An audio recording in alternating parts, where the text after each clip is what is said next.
Welcome to qnawire. So the question says that there are three layers of different substances. So we have a substance A, and for A, the refractive index is equal to 1.30.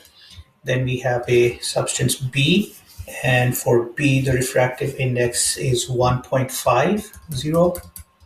And then we have a material B for which the refractive index is 1.40. And above here, we have air, and for air, the refractive index is 1.00.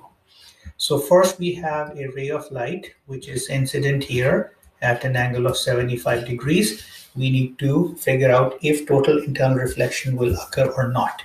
So for the air A interface,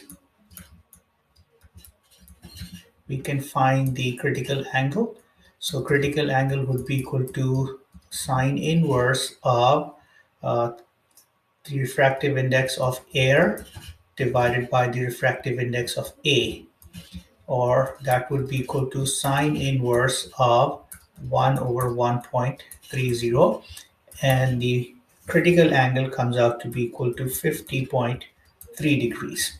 So uh, the angle of incidence 75 degrees is greater than the critical angle, therefore total internal reflection will occur.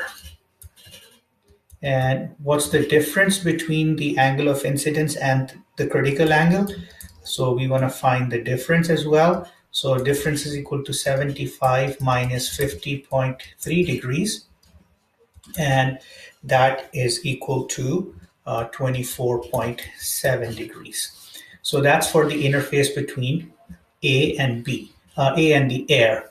Now next we want to investigate what happens at the interface between uh, B and A. So now we're going to redraw this diagram.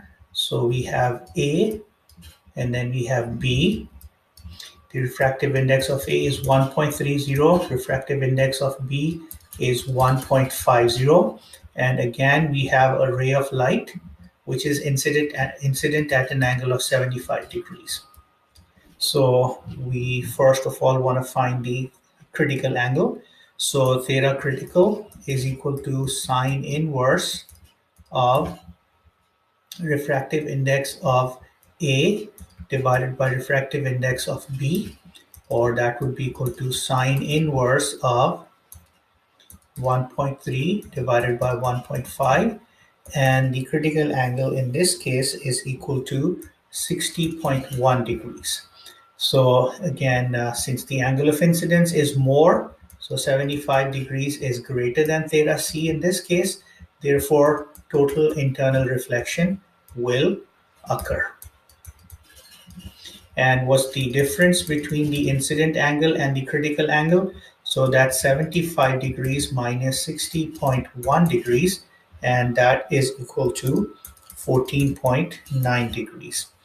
Now let's talk about the third interface. So we now have A, B, and C.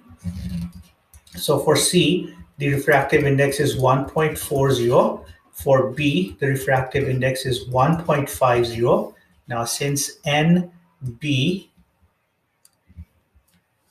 is greater than NC, therefore total internal reflection will not occur. So we do not have the concept of a critical angle in this case.